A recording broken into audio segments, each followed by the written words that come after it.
The events described in this story occurred at different times for different members of the same family. I met this family and convinced them to tell me their story. This strange incident happened with 4 members of this family.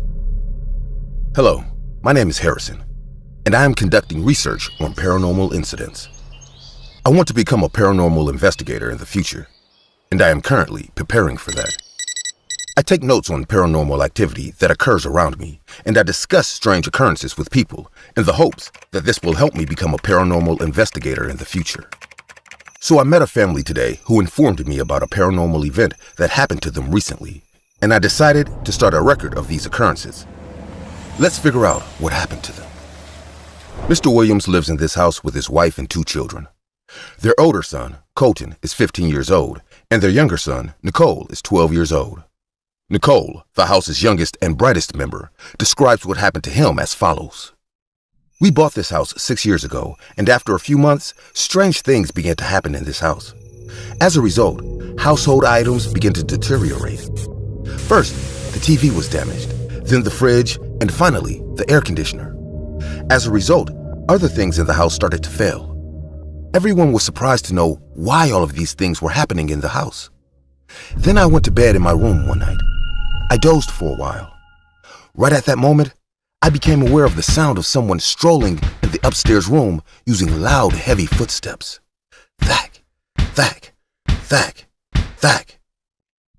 I was thinking that since no one goes upstairs, where is this sound coming from? I told everyone in my house about it the next morning, but no one paid attention. Hearing this, I began to believe that something similar had occurred, and I went back to sleep in my room that night. Around 2:30 a.m., I felt as if someone had climbed onto my bed. I opened my eyes and looked around, but no one was there. I then realized it was a dream and fell back asleep. A few days later, some of my relatives visited us for the holidays. They also had 2 children the same age as me. After dinner, all of the kids came to my room and began scaring each other by telling ghost witch stories. One of them, Archie, declared that he was not afraid of ghosts and began boasting in this manner. Dean, Archie's elder brother, stated that if he was not afraid, he would go alone into another room where a small light bulb was torching. Archie said, "What's the big deal about this? I'm going now." Archie went to that room and then ran out of it very quickly. We saw him walk out. We burst out laughing and began making fun of him. Then, Archie began to cry and became completely drenched in sweat. I was so puzzled by everything that I asked him what had happened. He trembled and said, "I saw a man there who was wrapped in a black blanket, and he was leaning as he walked." Telling this, he started crying louder, but I managed to calm him down and get everyone back into the game. After a while of playing, everyone fell asleep. But everything that happened to me and Archie was going through my head. I went to the balcony to think about all of this.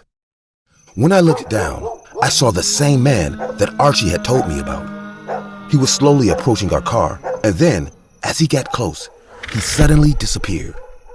After this incident, I became scared and began sleeping with my father. For a few days, everything was fine. I didn't hear any footsteps and never saw that man again. I assumed everything was fine, but I was mistaken, because such incidents began to occur with my elder brother, Jackson. This was Nicole's story. Let us now hear what happened to Jackson. He described the incidents that occurred to him in this manner. My family members slept inside the room, while I slept on the couch outside in the hall. I couldn't sleep despite my best efforts, so I started walking around the house like this. While walking, my gaze was drawn to the main gate, and I had the impression that someone was standing outside it. I went to the gate to look, but no one was there, so I went back to sleep. The next day, around 3 p.m., I went to the 2nd floor for some work. As I was walking, I felt like someone was following me. I looked back 2 or 3 times, but no one was there. I heard something falling from behind as I was going downstairs. I looked back and saw a black shadow on the wall in front of me, and she vanished as soon as I saw it. I jumped in terror and sprinted downstairs. I spent the following night sleeping in the hallway. In the middle of the night, my eyes opened unexpectedly. And seeing what was in front of me, my condition had reached a point where nothing was coming out of my mouth. I tried to scream, but couldn't even if I wanted to. Her face was so horrifying that anyone with a weak heart would die just by looking at her. Her tattered black clothes and hair were slowly flying through the air, and she was about a foot above the ground and staring at me. I began to read my prayers in my head, but my prayers had no effect on it. She stared at me for 2 or 3 minutes, then went up the stairs, and I had no idea when I fainted. The next morning, I woke up and immediately rushed to tell my mother everything that had happened. Nicole also arrived and stated that there is something wrong in this house, and I also saw a man dressed in black and heard someone walking in the night. After hearing this, Mother was convinced that if both of them are saying this, then something is seriously wrong. The next day, the mother called a priest from the church and told him everything and asked him to purify the house, which the priest did by going around the entire house and purifying it with holy water. While I was sleeping that night, someone picked me up from the sofa and slammed me on the ground so hard that I broke my straight arm.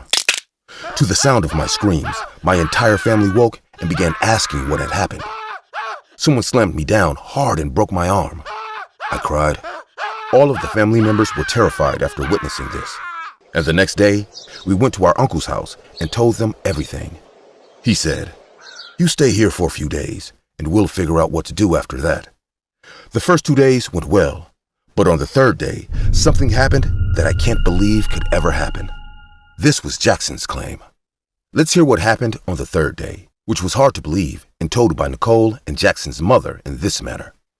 There was no one at the house on the third day, as I sat on the sofa watching TV. I felt as if someone was sitting by my side while watching TV, and when I looked to the side, my senses were blown away. A man and a woman dressed in black sat beside me. I couldn't move or speak, and both of them were frighteningly smiling at me. Then they both got up and went to the kitchen, not knowing where they were going from there. When my husband came back home from work that night, I told him everything, and we all became upset once more that such incidents occur here as well. Everyone else had slept through the night, but I couldn't. I began to worry more about the children than myself, that they should never see anything like this again. When I woke up at 1 o'clock a.m., I smelled gas and suspected that it was leaking. I went to the kitchen to investigate. Everything looked normal when I arrived, but as I turned to head back to my room, I heard a voice call out to me from behind. I turned the phone back and saw that no one was there. I dashed to my room because I hadn't gotten any sleep that night. The next morning, I told my husband, "We should do something. What is going on?" He stated that I would be going home today with a priest. Mr. Williams invited a learned priest to his home, and he related everything that happened up to this point. After arriving at his residence, the priest stepped inside one of the rooms to check on something. After looking around the entire house, the priest concluded that there are 2 different kinds of demonic powers living here. Husband and wife, and the soul of a small child wonders who died in this place many years ago. But my concern is that 2 demonic powers, only they can harm your family. There is nothing to be afraid of others. When I heard this, I was terrified and asked the priest to help me solve the problem. The priest stated, "I will come after I finish my special worship. Until then, I will give an amulet to your family. This amulet will guard your loved ones from harm. Those souls will be visible to you, but they will not be able to harm you." The priest told me that in order to combat these evil spirits, I will need to make some necessary preparations. I returned to my family, gave the amulets to everyone, and told my wife everything the priest said. After a few days, the priest had finished his special worship, and I took him back to my place once more. The priest retrieved a small pitcher. He started a fire and put something strange in it, and a strange smell spread throughout the house. He then sat down on the ground and took 5 lemons. After reciting the mantra, he continued to place each lemon in a bag in turn. Every time the priest uttered the mantra, those of us there began to feel a peculiar restlessness, and our bodies felt heavy. The priest declared that there is no longer any cause for concern when he had finished placing all of the lemons in the bag. "Put these lemons in a location where they can't be reached by anyone." Then he left. Then I threw those lemons in a nearby canal and went home. As the filth subsided, the atmosphere of the house became lighter, and it appeared as if there was so much peace in the house. That evening, I called my family. Nothing like this has ever happened in the house since that day. Here is the strange thing that happened to Mr. Williams' family. I had to document a number of similar incidents that occurred with various people in various locations. Stay tuned with me.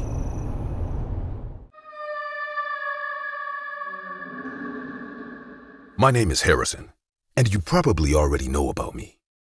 I'm a paranormal investigator that looks into all these strange and eerie occurrences that are happening all around us. I recently spoke with Mr. William and his family, and they told me that ever since they moved into their new home, they had been plagued with demonic spirits in their home. However, since they had it treated by the church, they no longer feel anything like this in their home, and they are now living happily in their new home. After questioning him, I was driving to my house through a road when a man suddenly appeared in front of my car. My car brakes were applied in time, so I'm not sure what would have happened. Then I got out of my car and went to that man, but it appeared as if he had just had a large shock, after which that man is not in his senses, and as a result, he did not even realize he was in the midst of a moving road. "Sir, are you okay?" I inquired of the man. It appears as though my question had no impact on him, and that even my voice was inaudible to him. "Sir, can you hear my voice?" I asked the man as I once more bowed to him. "Are you all right?" It's as if my voice has reached that man's ear, and upon hearing it, he turns to face me. Looking into his eyes, it appeared as if he had sobbed a lot, causing the color of his eyes to lighten. Seeing this, I was convinced that something terrible had occurred to that man, causing him to be in such a state. The man began crying loudly as soon as he saw me and sat on the road as if the power had gone out of his feet. Seeing this, I wanted to help that man, but we were in the middle of the road, so first and foremost, I had to keep him and myself safe. So I somehow loaded him into my car and began driving on one side of the road. After safely parking the car on one side of the road, I asked the man, "Sir, are you all right now? What happened to you? And if you don't mind sharing your point with me, could I be of some assistance to you?" The man was still crying as if he wanted to take out his sadness by crying, but he couldn't. After a moment of crying, the man calmed himself and began speaking in a panic. "I have to hurry to my house. I have to save my daughter. Lest she kill my daughter as well." The man got out of my car and began sprinting. When I saw this, I jumped out of the car and raced after the man to stop him, since I knew he was still in shock and had no idea what he was doing. "Wait! You're putting yourself in danger by doing this," I said as I instantly halted the man. "I don't know what occurred to you to cause you to be in such a state, but how will you save your daughter if you're acting in such a panic?" After listening to me, the man came to his senses and began telling me what had happened to him. Seeing that man in this state, I told him once more, "What happened to you that you are so concerned about, and what is the risk to your daughter? And she will kill your daughter? Why did you say that? Has she previously murdered someone in your home? Who is this lady? Is it possible to enlist the assistance of the police in this case, or is it something else?" Hearing my questions, the man tells me his story. Benjamin is a cab driver by trade and lives with his family outside of town. Amelia is his wife's name. Ava is their oldest daughter, and Lucas is their son. Amelia was fine the rest of the day when he went to work and the kids went to school. However, when her kids got home from school in the afternoon, they both noticed that their mom is looking a little more beautiful today. When I got home from work in the evening, I also noticed that my wife had changed. Wow! Everything in my house began to change the next day. Happiness began to pour in. A large sum of money began to arrive. We suddenly began finding buried treasure in the earth near our house. And my wife Amelia first revealed these riches to me while digging to cultivate vegetables in a nearby field. And then we discovered the buried treasure for the first time. After that, we began moving the valuables buried in the field from one location to another. I couldn't believe how much money was flooding in. After all of this, I quit my cab driver job and began enjoying all of these things. There was no need for me to work today because I had so much money and had enrolled my children in a large school to study, Everything was fine until one night when unusual and strange things began to happen in our lives. When we woke in the morning, we discovered that my younger son Lucas was missing from the house. Despite extensive searches, we were unable to find him. How could my kid go out alone at night when he was so young and always picked us up when he had to go somewhere at night? No one could come from the outside and sneak into our house and take him away. If he left, then where did he leave? We informed the police, and the police immediately began their investigation. In the midst of all this, though, I noticed that despite my concern for my son, my wife Amelia acted as if nothing significant had occurred. A priest came to our house one day to have his water bottle refilled. That pastor's car had broken down on the road near our house and he was out of water. So when he saw our house, he came to drink water from us. He arrived and rang the doorbell. Hearing the doorbell, I opened the gate and the pastor requested me to give him water, explaining that their car had broken down on a neighboring road and they were waiting for a mechanic while their drinking water was out. Hearing this, I called my wife Amelia and offered him a glass of water. Amelia brought water in a glass, and when she spotted the priest, she stopped and glanced at him. When the priest gazed at Amelia, he felt the same way. Amelia was staring at the preacher as she stood there awkwardly and without moving. A peculiar pity appeared on her face, as though, seeing the pastor, Amelia remained motionless, staring at the priest, as if she is warning him to leave. But when I requested my wife to come forward and give him the water, the priest remarked, "If you don't mind, may I come in and get water from them myself?" When I heard this, I told him that it was fine and he could come and take it himself. And as the pastor stepped inside, Amelia yelled out loudly, hurled the same glass of water, and dashed inside. I approached Amelia and inquired as to what had occurred. "Why are you feeling like this?" However, Amelia did not respond. When I saw this, I stood up and began giving the priest water. The priest thanked me for refilling his water bottle. He asked, "What's the problem, son? You seem quite upset to me." Hearing this, I told him, "Father, my younger son Lucas is nowhere to be found. I'm not sure where he is. I've searched, but he's nowhere to be found. Even the police haven't been able to find him yet." When the priest heard this, he looked at my house and stepped outside to tell me, "If you come to the church on the surrounding road tomorrow, I will meet you there." In addition, I was reminded that your wife should not know anything about this. I questioned the priest. "Father, why shouldn't my wife know this? Likewise, are you concerned about Lucas?" Then the priest said to me, "Just do what I've said. Come to me tomorrow and I will tell you everything." And the father went. When I entered the house, Amelia demanded to know what that beggar was saying. I stated nothing, and why was she conversing with me in this manner? In response, Amelia stated that he must be driven away from this residence if he returns. I don't like such people at all. Hearing this made me feel quite odd, but I paid it little mind. The following day, I awoke early and got dressed quickly. Amelia asked me, "Where are you going to get ready so quickly?" On this, I stated that I must meet a new client today to begin my new business. Thus, I must leave early. I left the house and proceeded directly to the church where the pastor had desired to meet me. After arriving at the location, I asked the pastors why they had summoned me there. He informed me that a wicked witch resides in your home. In response, I told him, "No, Father, everything is going well at my place and money has begun to flow in. Once my son gets here, everything will be fine again." On this point, the priest asked me, "When you arrived home from work a few days ago and entered your home, did you notice anything unusual about your wife? Since that day, your fortune has begun to improve. Have you ever pondered the cause of this unexpected improvement?" I responded, "No, Father, I have not even considered this. What is wrong with my residence? Father, kindly inform me." Regarding this, the priest informed me that the woman you consider to be your wife is actually a witch. Your wife died the same day you returned home from work at night, just as you began to find her attractive. When I heard this, I became enraged and told the priest that, "If you want money, ask for it, but do not add to my trouble by doing such things." Therefore, the pastor responded, All right, follow your wife tonight and notice what she does.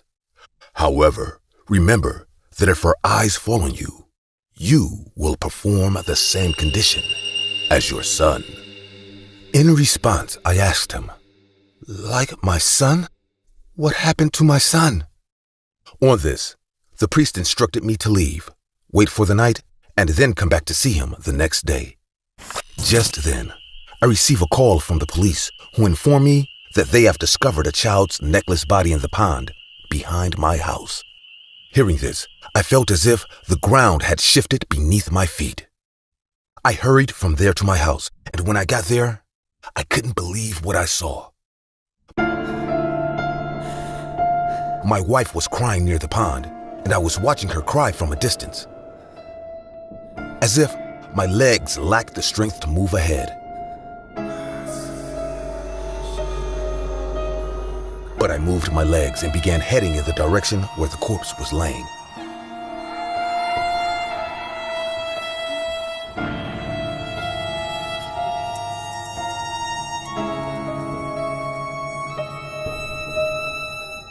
What I witnessed after arriving there, it was as if it sapped the strength from my feet. A body was pulled from the pond, and that body was dressed in my son Lucas's clothes. And of course, that body was my son Lucas.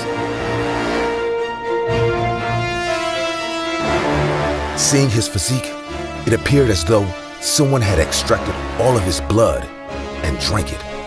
Normally, being in water causes the body to swell, but his body was absolutely dry. At that point, I began to recall what the preacher had said to me in church a while before, and I was convinced of it, even though I didn't want to be. And I began to doubt my wife for the first time.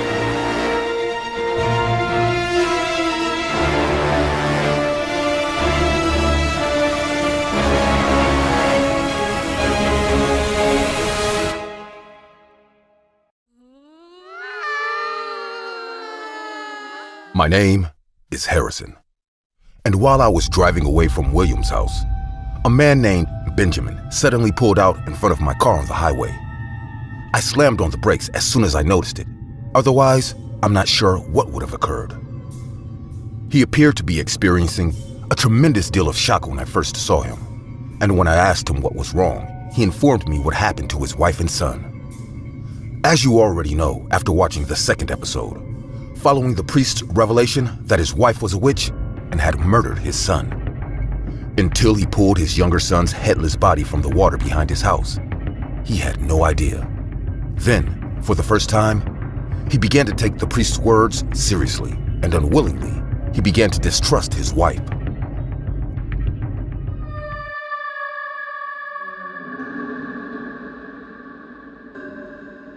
On that day, I was sitting in my house sorrowful after performing my son's final rites. My wife was also seated next to me. At that time, I was remembering the words of the pastor while staring at my wife. My wife was watching my eldest daughter's room.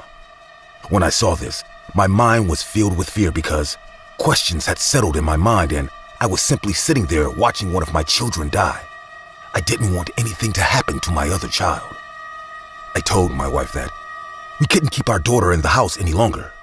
She is not safe here. My doubts about my wife and my faith in the priest's remarks grew stronger after hearing what she told me. "Why?" my wife asks. "Why aren't you able to keep her here?" I stated that whatever killed our son may possibly hurt our daughter here, and I don't want to lose another kid of mine. She stated that there is no need to do so because everything will be okay in a matter of days. I asked, "What do you mean it's only a matter of days?" On this, she became agitated and stated, "I mean, in a few days, the police will find that criminal and then we will be safe again." As a father, I was concerned for my child, but as a mother, I did not sense that care in her. When I looked at her, it seemed as if she wanted our daughter to stay in that house at any cost. But I ignored her and took my daughter to my sister's house. I also invited my wife to accompany me to my sister's place, but she said nothing and just stood there staring at us. I then informed her that I would be running late and would instead be spending the night at my sister's house. That is the reason I'm asking you to accompany me. She responded that she is fine here. After hearing this, I responded, "Okay, I'll arrive tomorrow as early as I can. Today, take care of yourself." I then took my daughter and left from there after stating this. When I was driving with my daughter told me, "Papa, I don't know why, but I feel unusual discomfort and fear from being with my mother right now. She had been staring at us in a peculiar way for a few days." I asked her, "Why do you feel like that, Ava?"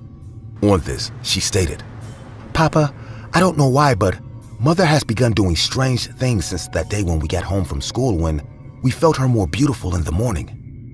Hearing this from my daughter, I felt quite strange and I quickly questioned her. "What strange things is your mother doing?" She stated, "Mother used to lick us with her tongue as if we were food for her and she was some kind of beast. When we were with her, she kept staring at us, which made me feel uneasy. I was terrified of those eyes of hers." Hearing this from my daughter, my faith in the pastor's words grew stronger, and instead of leaving my sister's house, I left my daughter with a friend nearby and immediately proceeded to my residence to follow my wife as instructed by the pastor.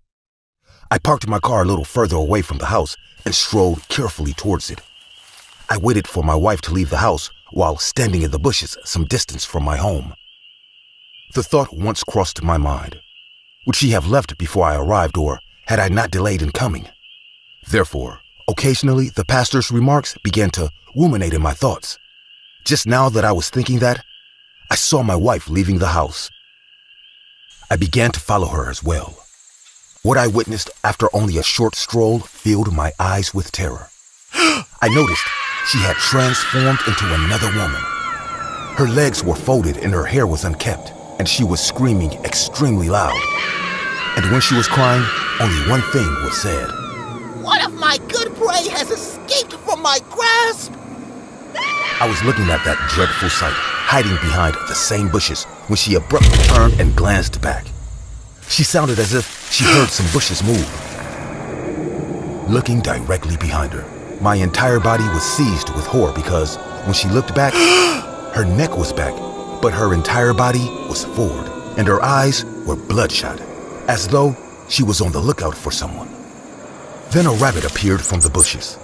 When she saw the rabbit, she pounced on him and began gnawing on him raw. I was stuck with panic when I saw this scenario, but I gently departed while taking care of myself. And I was thinking of all this when I suddenly appeared on the road in front of your car. Hearing this from Benjamin, my hair stood on end and I realized that this man had been captured by a vast evil power, which is threatening the life of his family. Hearing his state and what had occurred to him now, my mind decided that I would not leave him alone in this war, and that I would also assist him in getting out of this crisis. After listening to Benjamin, I told him about myself and vowed to assist him in his situation. Hearing this, Benjamin asked, "How would you assist us in all of this?" I told him that, in this state, I would be unable to tell you anything right now. But yes, I can try to save you from all of these problems. But first, we must wait until daylight.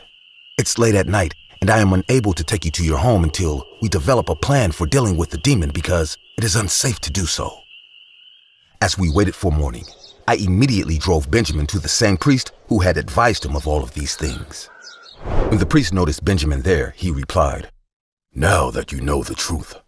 When Benjamin heard this, he sobbed and begged the father to pardon him so that he might rescue his family and himself from their current predicament. Benjamin continued by asking, "Father, what happened to my wife? Did the same witch kill her as well?" "No," he replied. "Although your wife has already passed away, the witch has taken over her body and plans to sacrifice you and your daughter on the night of the full moon." Hearing this, Benjamin became terrified and began asking the priest, "Father, what should we do now? Please, suggest a solution." "Don't worry," the priest said. "You invite me to dinner today, but keep in mind that your wife should not be made aware of this." Benjamin said, "Please come today. You both are now my only source of support." Looking at me, the priest inquired, "Who is this boy?" "He is my friend, and he also wants to help me. Thus, he is with me." "Don't worry," the priest replied. "I will absolutely come." The priest now instructed Benjamin to return to his home and act normal. On this, Benjamin stated, "I will do as you say," and I dropped Benjamin off at his place. One thing that bothered me here was that the night of the full moon was tonight, and that witch was going to sacrifice Benjamin today. And perhaps the pastor should not have told Benjamin about this, since it would have worried him even more, and then our plan would not be jeopardized. The priest told him that he would arrive at his residence late at night. When Benjamin and his wife were sleeping in the room at night, his wife got up and went outdoors, just like the other night. Benjamin came out of his home after his wife had departed and brought the pastor and me in. The priest began his preparations after arriving. After a while, the priest began to pray some mantras. Amelia came running towards the priest, shouting outside because the priest's prayer had such strength. As soon as Amelia entered the house, she began shouting extremely loud and telling Benjamin in a very frightening voice that, "You did not act properly. I will not leave anyone. I'm going to drink everyone's blood today." Her scream was so powerful that we thought the mountain would close our ears. She returned to her previous form because the priest's prayers had caused her so much grief. The priest then told the witch, "Satan, calm down. Otherwise, I will immediately send you to hell." When she heard this, she burst out laughing and yelled angrily, "You can't hurt me. You too will perish at my hands." And then she went to assassinate Benjamin. As soon as she arrived at Benjamin, the priest sprayed holy water on her, causing her skin to burn. She glared angrily at the priest and yelled, causing the priest to flee and hit the wall. Because of the night of the full moon, she was far more powerful than we realized at the time. When he hit the wall, the priest went temporarily unconscious.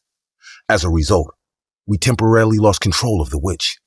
And now, she laughs at us with bloodshot eyes before slaughtering Benjamin. She threw me away with one of her blows as soon as I moved forward to stop her. Now that there was no one between Benjamin and her, she grabbed Benjamin's neck, lifted him up, and burst out laughing. Benjamin was still in the priest's hands, and he was still unconscious. Then she told Benjamin, "You know how I killed your son. Listen, I tore his neck with these jaws of mine before swallowing his soft head. After drinking his delicious blood, I dumped his body in the pond behind your house like waste. You all have to die on this day, but he died earlier. He came after me that night and saw me in this form. That's why I killed your son. You want to see your son skull? Tell me. Want to see? Watch carefully." She put her hand in her mouth and took out a child's rotten skull and held it in her hand while speaking to Benjamin. "Look at your son's head." And as soon as she said that, she burst out laughing. When Benjamin saw this, he became angry and began beating her. But it seemed as if his blows had no effect on the witch. Seeing this, I realized that this isn't such a devil. But in order to deal with it, we'll have to use some different tactics. As I previously stated, I am a paranormal investigator, but I am much more than that. My father was a great occultist, and he had given me some things to use in times when we were caught in some supernatural crisis from which we couldn't get out. It was finally time for me to put that thing to use. The unique feature of this locket was that whoever wore it gained such vision and power that he could see things that no ordinary person could see with his own eyes. And he could keep any soul close to him in his body via the locket without having been possessed by that spirit. As a result, the wearer of this locket had unlimited power. This was the first time I used my locket in this manner. First, I held my locket and chanted a mantra taught to me by my father. After that, it was as if a different power began to operate within me. And the moment I opened my eyes, I could see the souls of his wife and child right behind Benjamin, attempting to force him to fight the witch, but their spirits were unable to reach him. That is when I used my locket to summon their souls into my body. As soon as I said this, it was as if the locket summoned them, and those souls rushed towards me and entered my body through my locket. It was as if a wonderful energy began to flow inside my body as soon as they entered my body. When the witch saw this, she immediately made Benjamin sit on the ground, and as soon as she opened her mouth to kill, in the blink of an eye, I made a blow on her, due to which she fell straight and fell outside, breaking the wall of the house. It was astounding to notice my body's strength and agility. I could also sense Benjamin's wife and son's rage at the witch, who tried to harm her family.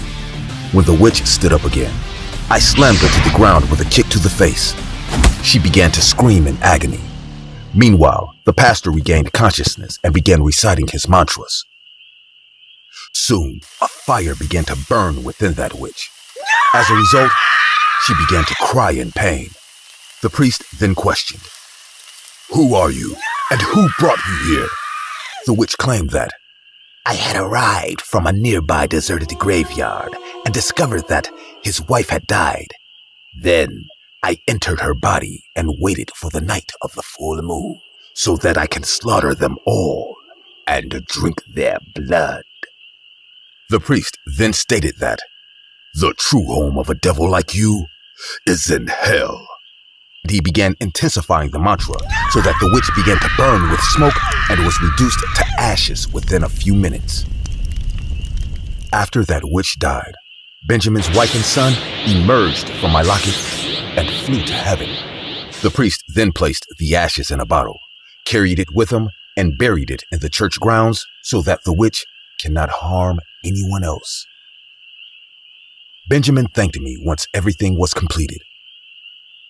I then told him to take care of himself and his daughter before getting into my car and driving away to my next destination. Hello there. I hope you enjoyed this series. If you want to see more videos like this in the future, please like the video, share it with your friends and family, and help us reach 100,000 subscribers on YouTube. Because this series cannot continue without your help and love. The more you enjoy this series, the more motivated we will be to continue it. We are confident that you will assist us in reaching our first milestone of 100,000 subscribers for our channel, and without your support, we cannot achieve it. Thank you to everyone who has supported us and shown us so much love. Until then, bye-bye. Stay safe.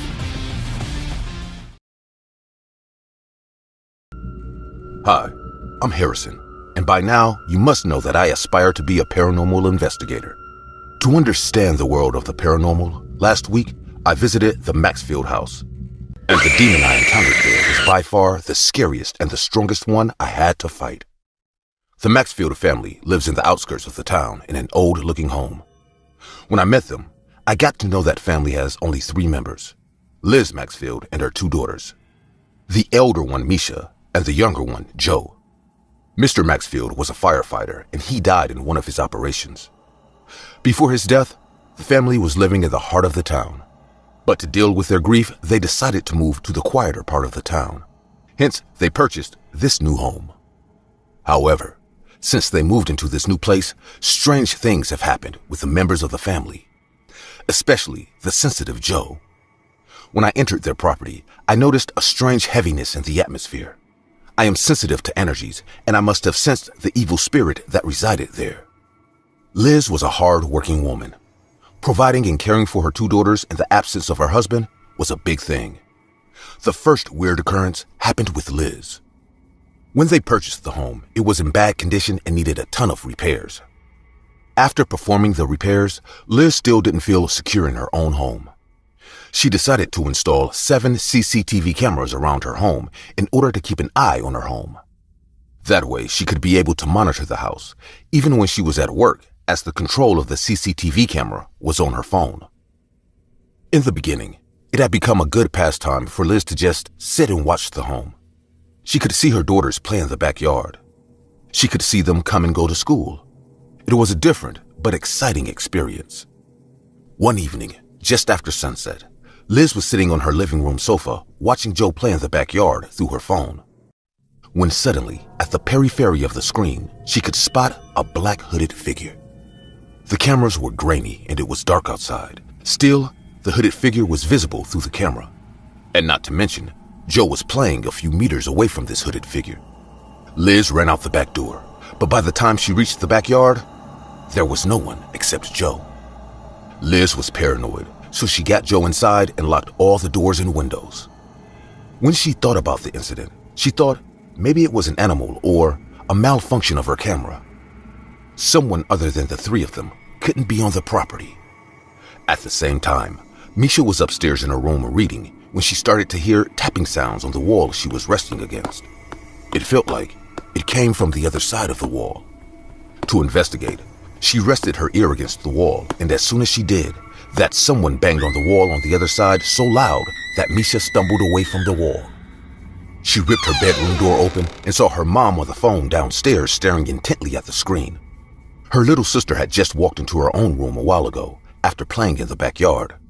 Misha was scared, so she returned to her bed and hid under the covers. A while later, Joe was resting in her room when she heard someone knocking on the door. Thinking it to be her mom or sister, she opened the door to find no one outside. Downstairs, she too could see her mom staring at her phone screen. As soon as she closed the door, there were 3 loud taps. She knew it wasn't her mom or her sister. This scared Joe, and she went under her duvet to hide. Both the sisters had confessed to me that they heard the banging and tapping throughout that night. At one point, both of them managed to fall asleep.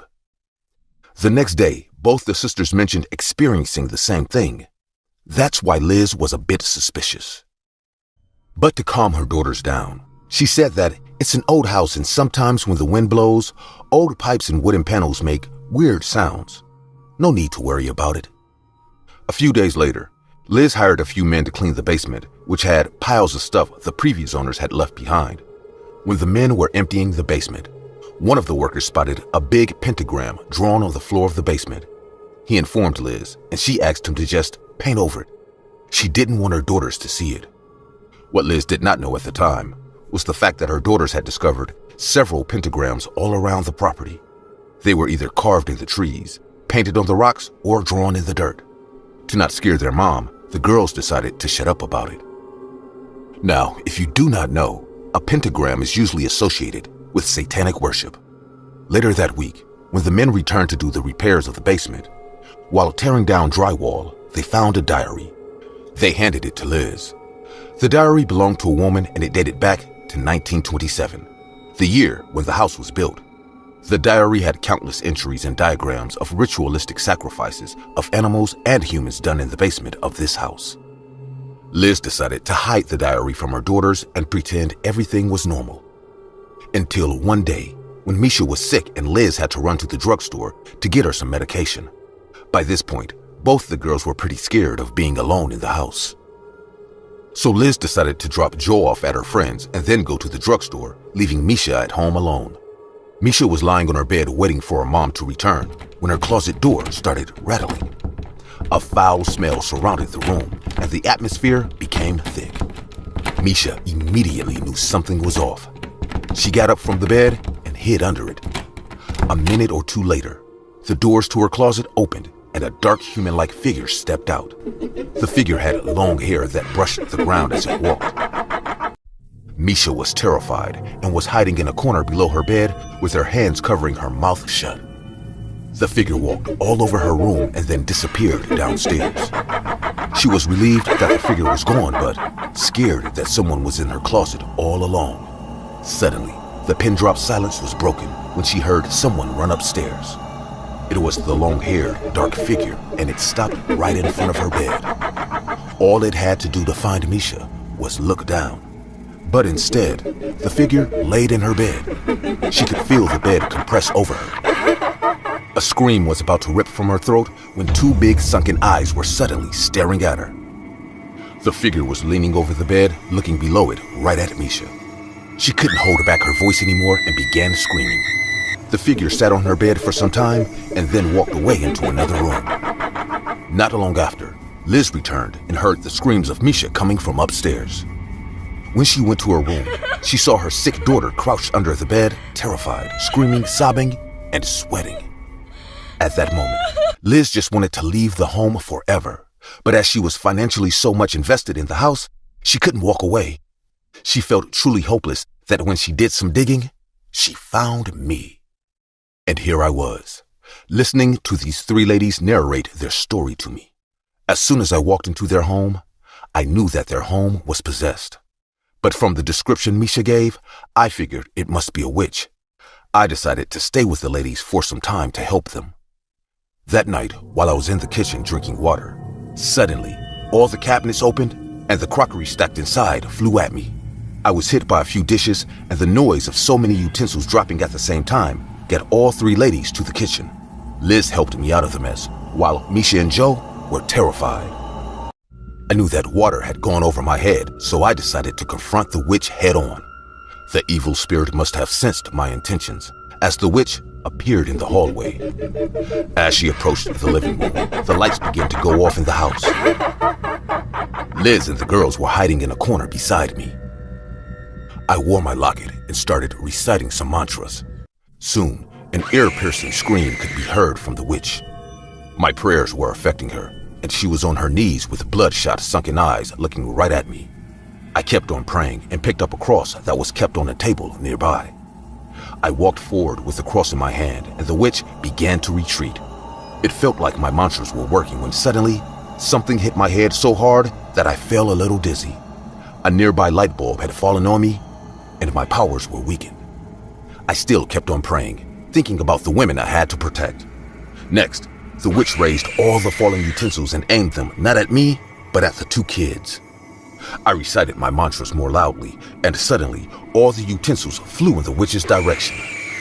Right there, I could see a spirit of a man helping me protect the Maxfield family. And from the pictures I had seen, I recognized it to be Mr. Maxfield, helping me save the ladies of his family from the demonic witch. With his powers combined with mine, I managed to corner the witch. She was screaming and trying her best to get out of my control, but I tried my hardest. When I was close enough, I touched the cross to the witch's head, which turned her into dust. Finally, the Maxfield family was safe, and I saw Mr. Maxfield leave the home smiling at his ladies with tears in his eyes. I gathered the remains of the witch and took them to the church where a pastor I knew would dispose of them for me. Now Liz, Misha, and Joe live happily in the house, and I am happy that I was able to help them with my knowledge of the paranormal.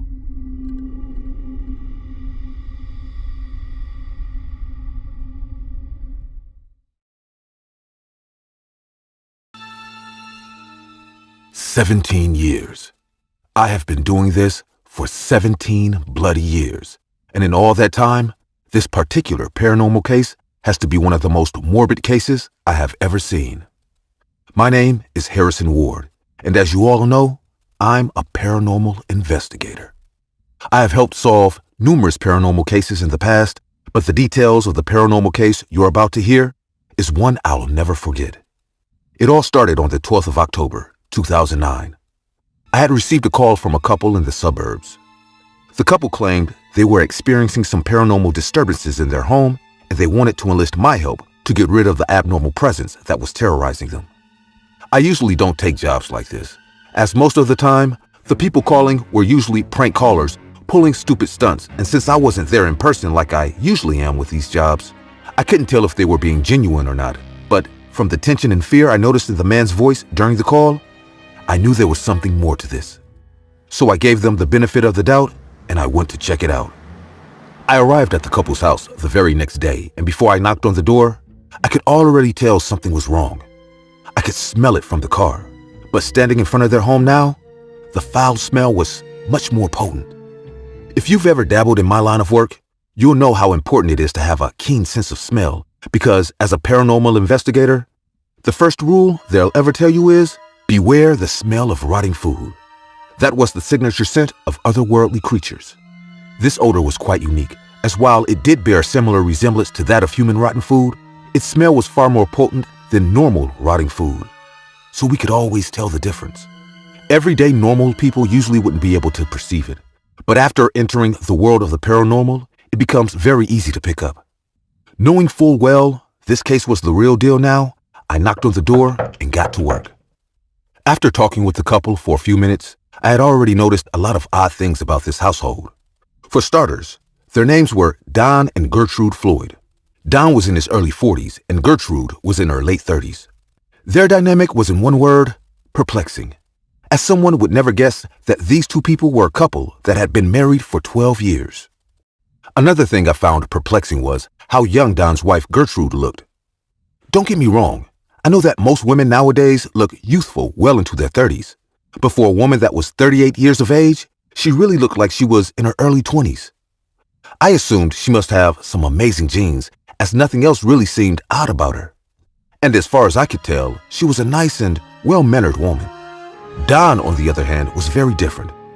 The man looked far older than his age, and the bags under his eyes told me that he hadn't been getting enough sleep for the past few months.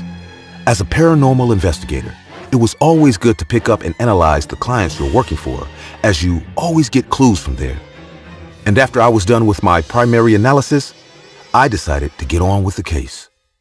It took about an hour 30 minutes, but after hearing the paranormal problems the Floyds had been experiencing, I realized that their case was a very bizarre one. At first, the couple told me that in their 12 years of marriage, they haven't been able to have children. I was confused now, as I knew it was fairly common for couples to have problems conceiving children, but what they told me next was shocking, as Gertrude revealed that she had been pregnant 6 times already, but after 8 months, during the final weeks of her pregnancies, all 6 of her babies died inside her. This was odd, as while I knew many women suffered miscarriages 2 to 3 times in their lives, losing your unborn child 6 times in a row, at the exact same time, and in the exact same manner was too much to be called a coincidence. The couple stated that, even if it was painful, they had decided to try again, but that's when something disturbing started happening to Don. Don told me that for the past few months, he had been constantly hearing the wails and cries of little infants, and he believes that they are the souls of his dead children who are now calling out to him. Now, I'd been in this business long enough to know when someone was lying. But with one look at Don Floyd, I knew he was telling the truth. I remember looking Don dead in the eyes as he told me through tears, "Believe me, Mr. Harrison, I can hear them. I don't know how, but I can hear my babies. They're calling and crying out to me, and I can't do anything. I can't do anything to help them." Seeing this man break down before my eyes was hard. His wife Gertrude was also crying now, so I told them, "I am truly sorry for the massive loss that both of you have gone through, Mr. and Mrs. Floyd. And while I can't bring your children back, I promise to help and protect you while I get to the bottom of this paranormal experience." After saying that, I proceeded to calm them down before asking them a question that had been on my mind. The question was for Gertrude, as I looked at her and said, "What about you, Miss Floyd? Do you by any chance also hear these constant wails and cries of infants that your husband Don hears?" Gertrude had already stopped crying now, so she looked me in the eyes and said, "No, I truly don't hear anything." 1,000 thoughts passed through my mind as I heard her answer. I actually assumed that she would be the major one to hear these phantom cries, as she was the children's mother. And as I looked into her eyes, I could tell something was off. After asking Gertrude my question, I looked at Don and asked if we could talk alone. So Gertrude stood up to leave. When she had left, I immediately asked Don how Gertrude had been taking this entire ordeal. Don then said, "Well, she's been really hurt by this, as every mother would, but she never dwells on the loss too much, as she always seems eager for us to try again. I thought after the loss of our 4th child, she would stop trying, but she didn't. She just wanted us to immediately try again when she recovered from the miscarriage. I know she really wants to give birth to our child, and it really kills me that no matter how much I try, I can't give her that." When Don was done speaking, I told him, "Thanks for answering, and while I don't mean to pry, I'd like to ask how she felt about calling and inviting me to your home." Don then took a short pause before saying, "Well, to be honest, she didn't really want us to do this, and to be totally honest, I really feel like she doesn't believe me when I say I can hear our children's cries. Even when I told her what was going on, she said it was probably just an anxiety attack caused by the recurring loss of our kids. She then said it'll pass soon and there was no need to call a paranormal investigator, but things just got worse, and when it didn't eventually pass, I had no other option but to call you without her approval." I thanked Don for answering me truthfully before saying, "Well, that's all my questions, but before I go, can I look around the house?" Don quickly agreed as he took me around the house. Everything seemed fine in the house after my inspection, but there was something that caught my attention, and it was the massive tree growing in the backyard. I asked Don if they planted it, and he responded saying, "Believe it or not, we actually didn't plant this tree. It's been there since we moved into this house after we got married. It wasn't always this big, though. It used to be a very little thing that I wanted to uproot, but all of a sudden it grew into this massive tree." I then asked him, "Do you know what type of tree it is, and has it ever bore any fruit?" Don then replied, I actually don't. At first I thought it was an apple or a pear tree, but as time went on I couldn't really tell. The patterns on its leaves are very unique and, surprisingly, it doesn't bear any fruit. I had finally gotten everything I needed to know, so I told Don, "Well, that would be all, Mr. Floyd. Thank you for explaining everything in detail. I'll see you tomorrow morning to continue this investigation." And with that, I left the Floyd's home. On my way back, I thought about a lot of things. I recalled the moment when I saw the couple break down, and while it was a messed up thought, I couldn't help but feel like Gertrude's tears were fake. I knew she was their mother and the major person who suffered through these incidents, but as I said earlier, I knew when people were being genuine and truthful, and something was really off about her words and her crocodile tears. Even though I felt like this, I didn't want to jump to any conclusions, so I thought about the other odd thing I noticed, and that was the tree. I could smell the stench of rotten food coming from it, so I knew this strange tree had something to do with the paranormal experiences they had been experiencing in their home.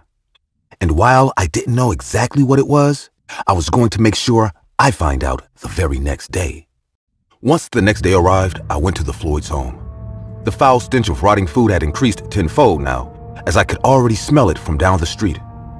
Whatever thing was terrorizing them had to be very powerful for it to be releasing this kind of potent smell. So just to be on the safe side, I chanted the words of the exorcist robe, as it was a mantra that protected me from demonic and occultic beings. After that, I went into the house and asked the couple to follow me into the backyard. We were all surrounding the tree now, and I brought out a lighter and blessed wood. This blessed wood wasn't just any type of wood, because as the name entailed, it was wood that was doused in holy water before it was dried and blessed by a priest. This type of wood was necessary whenever you wanted to burn objects or things that had been soiled by demons or evil spirits. And as I lit the wood with my lighter, the blue flame sparked to life. Gertrude now had a nervous look on her face as she asked, "Excuse me, Mr. Harrison, but what are you going to do with that fire?" I then responded with, "Well, I'm going to use it to burn the tree." I then saw rage fill Gertrude's eyes as she screamed the words, "No, no! I love that tree! You can't burn it!" I could see the shocked look on Don's face now, as he wondered why his wife was acting like this over a tree, but all my suspicions were finally confirmed. Gertrude had started forcing her husband Don to stop me from burning the tree, and while he didn't want to stop me at first, he was a man who loved his wife, so he told me not to. I then told them that since it was what they wanted, I wouldn't burn the tree. And as Gertrude, who had managed to compose herself, said these words, "Thank you, Mr. Harrison. You don't know what this tree means to me." I threw the flame at the base of the tree. The screaming of infants filled the entire backyard as the flame touched the tree. Like acid eating through plastic, the fire burnt its way through the roots of the tree, and when it was done, the sight we saw was ghastly. The fresh bodies of 6 infants were found at the base of the tree. These babies had no skin, and I could see the roots of the tree had morbidly grown from their heads. Don, who was standing next to me, started to vomit while his wife, Gertrude, fell to her knees. I had seen a lot of horrendous and unspeakable things during my time as a paranormal investigator, but this was too much for me. I held myself from throwing up as I knew I had to compose myself. Don, who had a distraught look on his face, screamed the words, "Can someone please tell me what the hell is going on?" This was usually one of the hardest parts of this job, and it was telling these families the truth. But I knew I had no other choice. So I looked Don dead in the eyes and I said, "I'm very sorry, Don, but your wife, Gertrude, is not who you think she is. From what I can tell, she probably made a bargain with a demonic being and sold the lives of your 6 infants for eternal youth.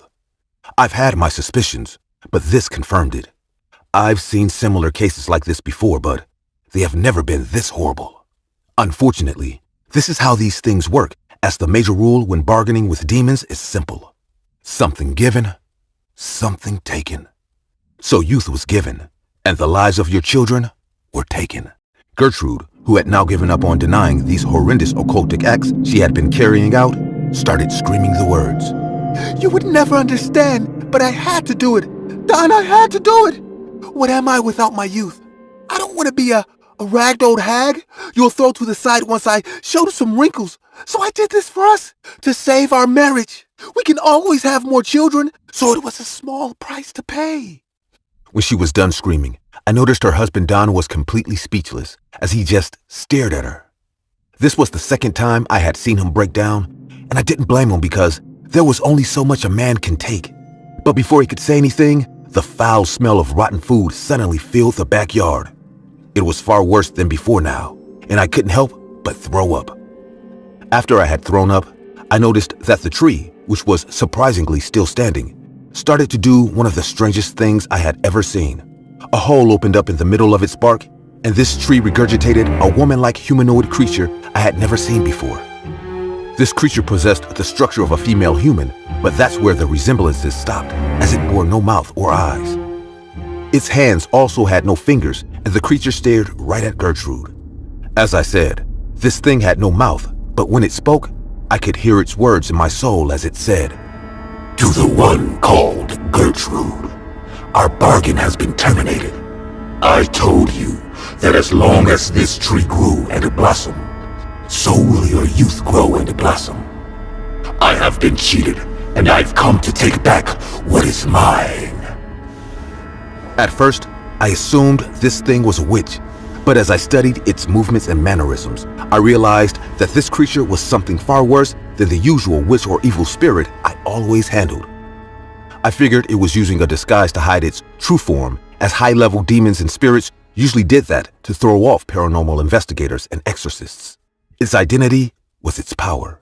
So I spoke the words from the Scroll of Truth, a mantra that revealed the truth to one's eyes. The mantra annoyed the creature as it started to shriek, and it didn't take long before its skin began to tear off and its true nature was revealed. The sight of this creature sent chills up my spine.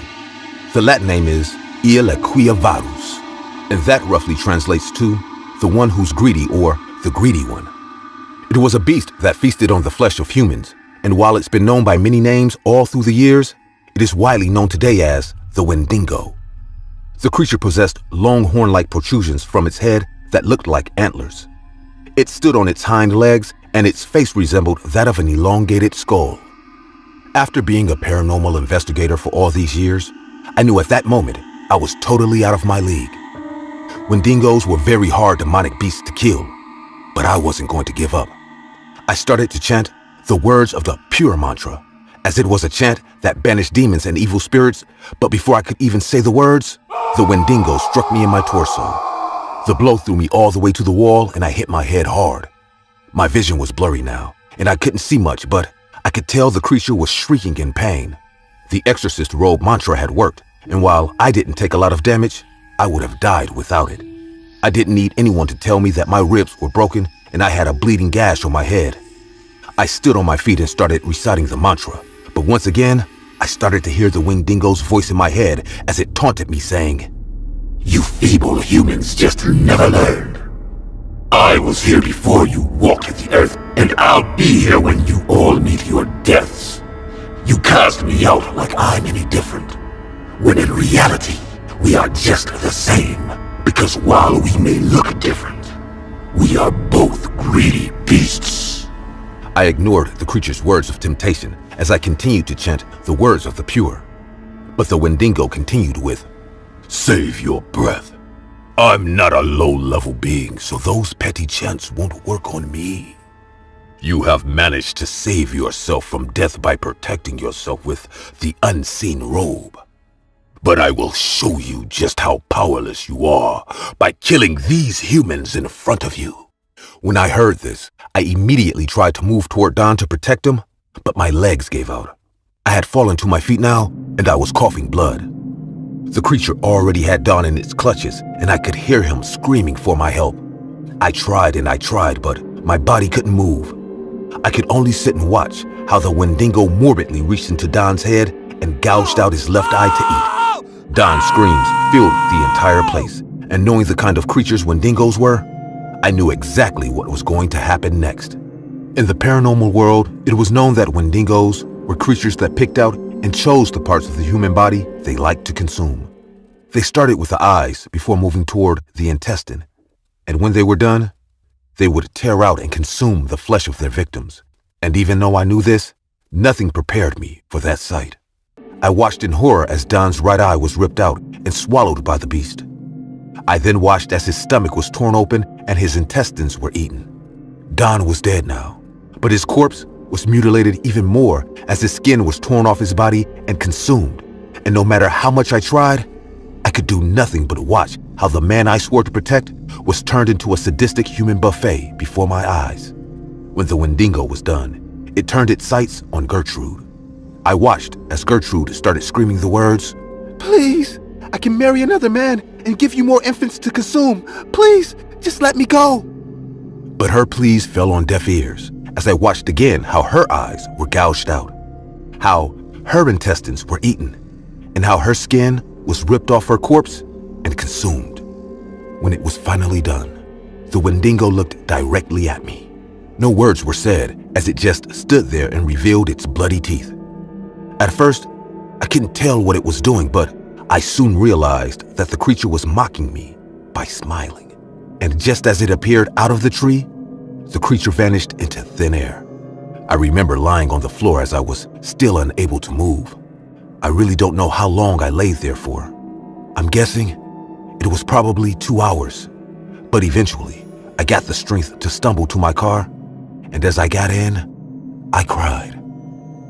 I cried and cried until my eyes were sore. I had been doing this for so many years now, but I still couldn't get over the loss of the people I was meant to protect as a paranormal investigator. I knew that the blood of Don, his wife, and his 6 children were on my hands, as I couldn't defeat the creature that had taken their lives. Not all cases had a happy ending, as I swore to help and protect him, but in the end, I did nothing but watch him die.